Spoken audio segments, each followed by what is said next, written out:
How's it going, everybody? Today I've got something that I've been wanting to do for a while now. Now I know I mostly build Gundam kits, but MegaManX is a huge inspiration behind my channel's identity. Now I've had these D-Arts figures for like damn near a decade, and the closest thing I've had to a model kit is so old that it almost doesn't even count. Stickers falling off and shit. Now one of the best things about model kits is being able to customize something and make it your own.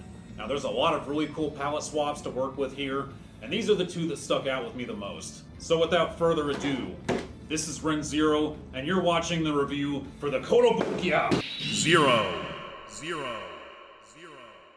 It's not over yet. Target acquired. Starting mission now. I got you. Found a map. I'll take care of it. You thought you were better than you are. Beat it, pal. No more games! Gotcha! I don't even need my sword for such an easy fight.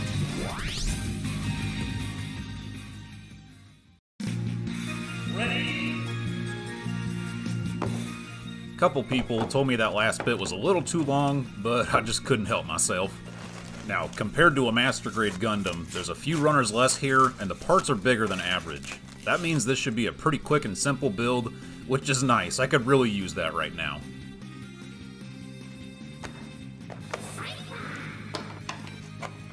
As I started cutting things out, I was getting some pretty bad nub marks, but then I realized there's some undergating going on here, so props to the company for that. That means that sanding really isn't necessary, but I just want to refine those rough edges. Got some really nice clear blue saber effects here, and these can still mark up pretty bad, so you want your cuts to be as close and neat as possible the first time around. You got a popsicle, toothpick, and the katana for the weaves. Everything's lined up. You know what time it is.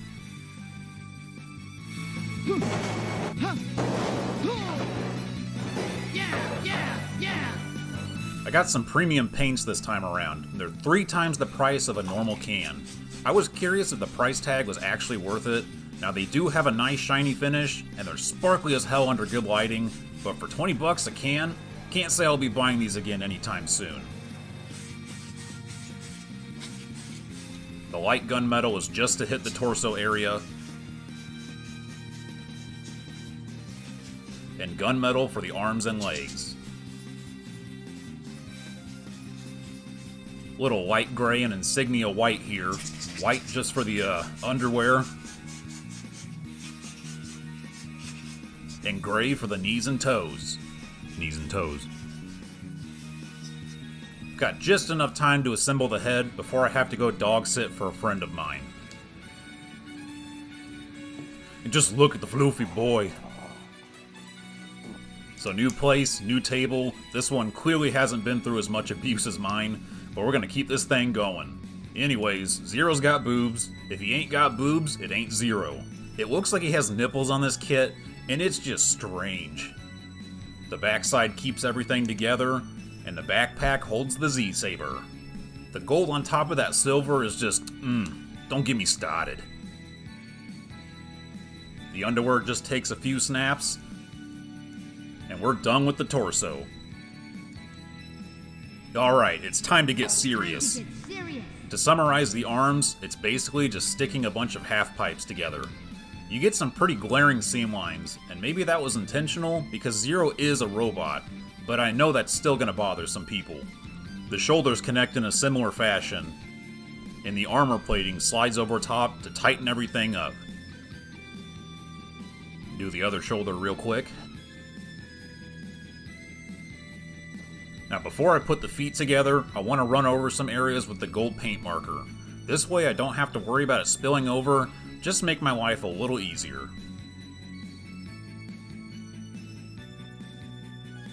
Now these legs. I had a problem with the paint here. It seems like the mold on the inside left an impression on the surface. I'm curious if anybody else has tried to paint one of these kits and had a similar issue. Let me know in the comments, please. Otherwise, the legs are just a couple of snaps. Really nice clear parts in the ankles. The highlights snap onto the outside, and we're moving right along. This build is about as straightforward as it gets, and once again I'm really digging that color scheme.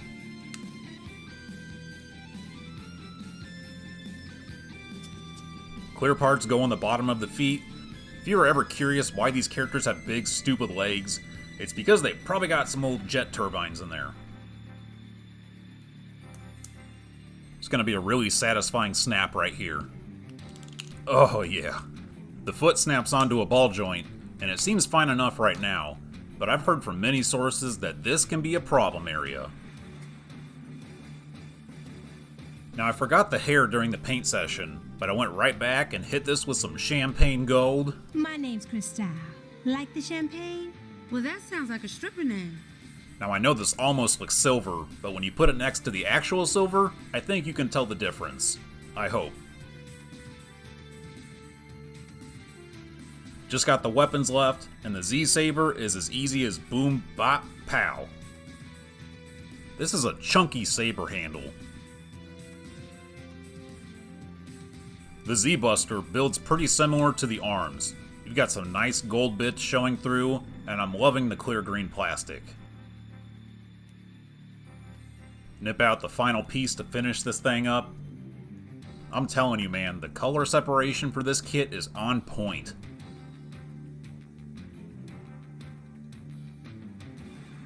I've got some dry transfers here, freshly stolen from my brother's Shin Musha Gundam, and some water slides that I'll be using for a future video.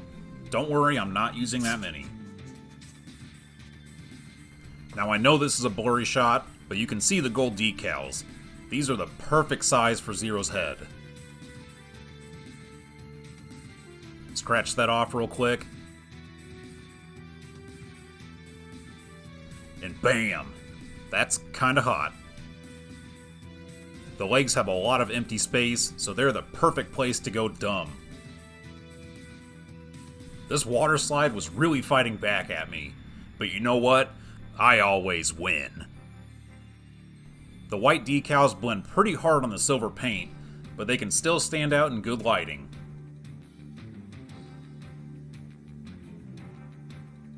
Now obviously these decals were designed for a specific Gundam, so it's going to take a little creative liberty to make these look natural. Some caution labels on the arms. For these hands! Now panel lining for this kit isn't really necessary. I'm mostly just tracing the gaps between parts, trying to separate the gold from the silver. The feet actually have some good lining on the bottom, and obviously this is sped up, I'm not some freak of nature. Messy lines aren't a big deal because I'm going to go right back and clean them up. Couple of lines for the Z-Buster. And some messy lines for the Z-Saber. This is so unnecessary, but I just had to do it. Now we've been waiting long enough. Are you guys ready to see how it turned out?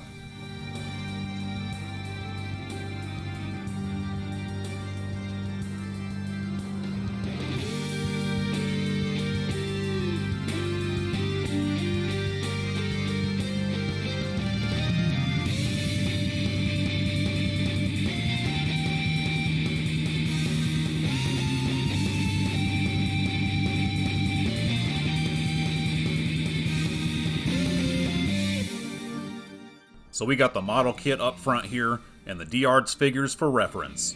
You can see the model kit is a hair taller, and the overall proportions are blown up a bit, for the better. On the back side, the hair is clearly much longer, but the D-Arts figure has a fuller head of hair. Now when it comes to articulation, it starts pretty good at the top, and on the way down you start to run into some issues. The head and neck movements are really good actually, but that big sexy hair is gonna hold you back a bit. The arms have a little bit of resistance, but you still get a full extension, and the shoulder joints are not bad at all. You can twist the arm parts, but they can pop out really easily. And the wrist armor gets some movement as well. You get these big old Mickey Mouse hands, and swapping out different parts is stupid easy. The D-Arts kits have these annoying ball joints that make swapping hands actually painful. So yeah, that's a win for Kotobukiya, I'd say. 2 points of movement in the torso, but surprise, surprise, this pops off too. Leg side, leg front, leg back. At least you get a pretty killer bend at the knee, and the joint rotation is much appreciated.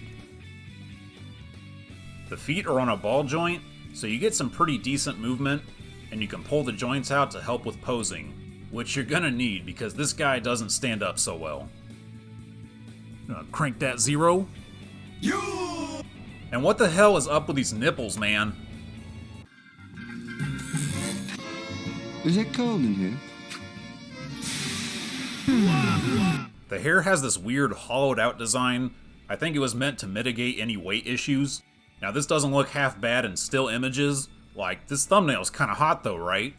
But then you see it in motion and your reality kinda just shatters around you. You can spin it all around on the ball joint, and you've got 2 points of movement. It's a good thing this hair goes to his feet because this thing is a total walking stick. Now let's check the loadout. You get a decent amount of accessories here. You got 3 face options. You've got, and you can't forget. Swapping out faces is almost 1-to-1 with the D-Arts figures. Wow, that came off really easily. Stick a new face in there, and the armor fits like a glove. I talked about the hands briefly already. These hands are big and goofy, but they're really expressive. Alright, let's check the weapons out. The Z-Buster is Zero's main weapon from X1 to X3.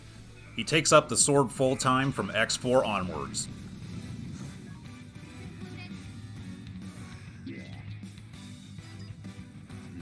I missed 5%. This can be swapped out with either arm part, and it gets much the same articulation.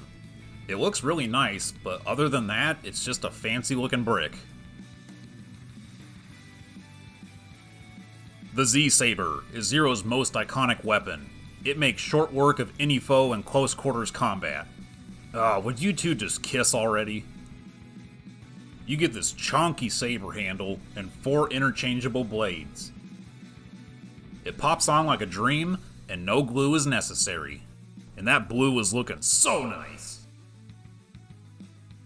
You got this little cackling energy effect at the base. This is designed to fit every blade, but it's a bit prickly, and removal can be a pain. Swap out for the toothpick. And look at that, you got yourself a nice little stabby stick. You got this big old final slashing effect, but this also doubles as a jumping slash. Now this has a bit of weight to it, and it can mark up pretty bad with fingerprints, as I'm sure you probably noticed. I mean, it's a miracle he's even standing right now. It wouldn't be a problem if he came with a stand, but it's a good thing I was able to steal one from another— oh shit, here comes a better model kit. I've already reviewed this one, so I'll make this quick. This came out the same year as the Kotobukiya kit, and this makes that look like kind of a joke. You get a stand, effect parts, and all the weapons. You got the Z-Saber, you got the Buster Shot, not the Z-Buster. Somebody fact check me on that shit. You got the Triple Rod and the Shield Boomerang.